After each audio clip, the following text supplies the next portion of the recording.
बहुत पुरानी बात है। एक गांव में शेखर नाम का एक व्यक्ति रहता था। वह बड़ा मेहनती था, किंतु गांव में कोई रोजगार नहीं था। उसने सोचा कि मैं शहर चला जाता हूँ, वहाँ मुझे मेरी योग्यता अनुसार मेहनत के पैसे मिल जाएंगे। यह सोचकर शेखर एक दिन अपने गांव से शहर की ओर चल दिया। शहर बहुत दूर चलते चलते शेखर थक चुका था। शेखर इतना थक गया था कि अब उससे बिल्कुल भी चला नहीं जा रहा था और वह थक कर वहीं बैठ गया।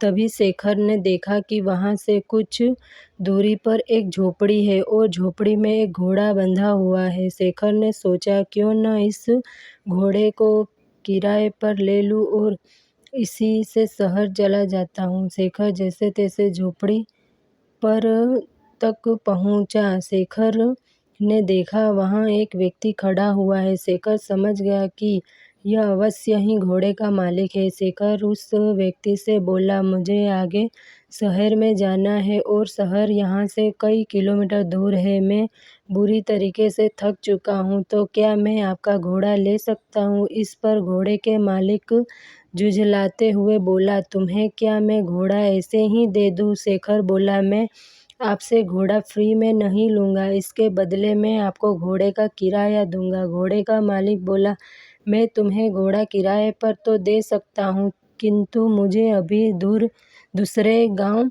जाना है। अगर तुम मुझे उस गांव तक छोड़ दो तो मैं यह घोड़ा तुम्हें किराए पर दे सकता हूँ। शेखर झट से तैयार हो गया। शेखर घोड़े पर आगे बैठ गया और घोड़े का मालिक पीछे। गर्मी के दिन थे, बहुत तेज धूप थी। दोनों चलते चलते थक गए और पसीने से तरबतर हो गए। शेखर बोला, बहुत तेज गर्मी है और थकान भी बहुत हो रही है, कहीं थोड़ी देर में आराम कर लिया जाए। दोनों ने इधर उधर देखा, किंतु कहीं भी कोई पेड़ नहीं दिखा। तब शेखर घोड़े से उतरा और घोड़े की ही छांव में बैठ गया। शेखर थोड़ी देर ही घोड़े की छांव में आराम कर पाया था कि यह सब देखकर घोड़े का मालिक बुरी तरीके से जल गया। घोड़े का मालिक बोला, मैंने तुम्हें घोड़ा किराए पर दिया है, उसकी छाया किराए पर नहीं दी। तुम हटो यहाँ से। इस छाया पर मेरा अधिकार है और मैं यहाँ आराम करूँगा। यह सुनकर शेखर बोला, महानुभाव, आप यह कैसी बात कर रहे हैं? मैंने अगर घोड़ा किराए पर लिया है तो उसकी छाया पर भी मेरा ही अधिकार है। अगर आप चाहें तो आप भी इस छाया में मेरे साथ बैठकर आराम कर सकते हैं। लेकिन घोड़े का मालिक बड़ा जिद्दी था। वह बोला, नहीं नहीं, इस छाया पर सिर्फ और सिर्फ मेरा अधिकार है और मैं ही इसकी छांव में बैठूंगा। तुम हटो यहाँ से। इतनी छोटी सी बात पर दोनों में जोर जोर से बहस होने लगी और बात तू मैं से हाथापाई पर आ गई। दोनों एक दूसरे से झगड़ने लगे और एक दूसरे पर लात घुसे बरसाने लगे। सुनसान जंगल में उनके बीच बचाव करने वाला भी कोई नहीं था। दोनों की लड़ाई देखकर घोड़ा भड़क गया और वहां से भाग गया। थोड़ी देर बाद जब घोड़े के मालिक ने घोड़े को देखा तो वहां कहीं दिखाई नहीं दिया। यह देखकर घोड़े का मालिक बोला, अरे मेरा घोड़ा कहाँ चला गया? वह तो अभी नया है, उसने ठीक से घर में भी नहीं देखा, पता नहीं वह कहाँ गया और अब मैं उसे कैसे ढूंढूं? तभी शेखर बोला, अच्छा हुआ, तुम जैसे लोगों के साथ ऐसा ही होना चाहिए। अभी तुम छाया के लिए परेशान हो रहे थे, अब घोड़े की काया के लिए परेशान होना। घोड़े के मालिक को अपनी गलती का एहसास हुआ और अपना माथा पीट कर हाय तौबा करते हुए बैठ गया और बोला, मेरे थोड़े से लालच से मेरा कितना बड़ा नुकसान हो गया। मुझे अपनी करनी का फल मिल गया। घोड़े की छाया के लोभ के कारण घोड़े की काया से भी हाथ धो बैठा। शिक्षा, इस कहानी से हमें शिक्षा मिलती है कि लालच बुरी बला है और कभी कभी छोटे से लोभ के कारण बड़ा नुकसान उठाना पड़ सकता है।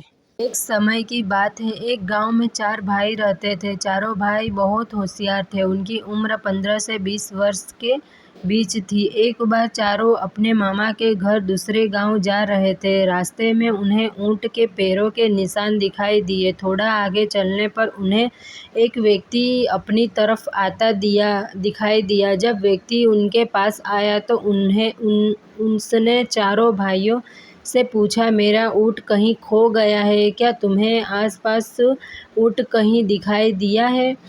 चारों भाई में सबसे बड़े भाई ने पूछा, क्या ऊँट का एक पैर टूटा है? तभी दूसरा भाई बोला, क्या ऊँट की पूँछ कटी हुई है? फिर तीसरा भाई बोला, क्या ऊँट एक आँख से काना है? फिर चौथा भाई बोला, और उसके ऊपर गेहूँ रखे हुए हैं। बच्चों की बात सुनकर ऊँट के मालिक को लगा कि अवश्य ही इन बच्चों ने उसके ऊँट को देखा है। उसने झट से बच्चों से पूछा, बच्चों बतलाओ, मेरा ऊँट कहाँ है? तभी चारों ने उत्तर दिया, हमने ऊँट नहीं देखा। बच्चों की बात सुनकर ऊँट का मालिक बोला, अगर तुमने ऊँट नहीं देखा है तो तुम्हें कैसे मालूम कि ऊँट लंगड़ा, काना, पूँछ कटी हुई है और उसके ऊपर अनाज रखा है? फिर भी चारों भाई यही बोलते रहे कि हमने तुम्हारा ऊँट नहीं देखा। ऊँट के मालिक को चारों भाइयों पर शक हुआ कि उन्हीं ने ऊँट चुराया है। ऊँट का मालिक चारों भाइयों की शिकायत लेकर राजा के पास पहुंचा और राजा से शिकायत करते हुए बोला, महाराज, मेरा ऊँट कहीं गुम गया है और इन चारों भाइयों ने मेरे ऊँट का हुलिया बतलाया है, किंतु कहते हैं कि हमने तुम्हारा ऊँट नहीं देखा। मुझे शक है कि इन चारों ने ही मेरा ऊँट चुराया है। राजा ने चारों भाइयों से पूछा कि जब तुमने ऊँट देखा ही नहीं तो तुम्हें ऊँट का हुलिया कैसे मालूम है? तभी सबसे बड़ा भाई बोला, महाराज, हम जहाँ से जा रहे थे उस रास्ते पर ऊँट के पैरों के निशान थे। एक पैर के निशान कुछ उभरे हुए थे, बाकी 3 पैर के निशान गहरे थे। उसका मतलब है कि ऊँट का एक पैर टूटा हुआ था, जिसके कारण उसने उभरे हुए निशान बन रहे थे। दूसरा भाई ने कहा, महाराज, ऊँट की पूँछ कटी हुई है। कटी हुई होने का संदेश हमने इसलिए हुआ क्योंकि जहाँ ऊँट के पैरों के निशान थे वहाँ ऊँट का गोबर बिखरा हुआ नहीं था। उसका मतलब साफ था कि ऊँट की पूँछ कटी हुई है। इसी कारण गोबर पूँछ से नहीं टकराया और सीधा जमीन पर गिरा। फिर राजा ने तीसरे भाई से पूछा तो उसने कहा, महाराज, ऊँट जहाँ से जा रहा था वहाँ एक तरफ की घास तो ऊँट ने खाई थी, जिसके कारण वहाँ घास नहीं थी, और जिस तरफ ऊँट की आँख खराब थी वहाँ से दिखाई नहीं दे रहा होगा, इसलिए उस तरफ ऊँट ने घास नहीं खाई थी और वहाँ की घास हरी थी, इसलिए हमने अंदाज़ा लगाया कि ऊँट काना है। फिर चौथा भाई बोला, महाराज, जिस रास्ते से ऊँट जा रहा था उस रास्ते पर गेहूं के दाने बिखरे हुए थे, इसलिए मैंने कहा कि ऊँट के ऊपर अनाज रखा हुआ है, किंतु हमने इनका ऊँट नहीं देखा था। चारों ने उत्तर सुनकर उनकी बुद्धिमत्ता पर राजा बहुत प्रसन्न हुआ और राजा ने चारों भाइयों को अपने सलाहकार मंडल में जगह दे दी।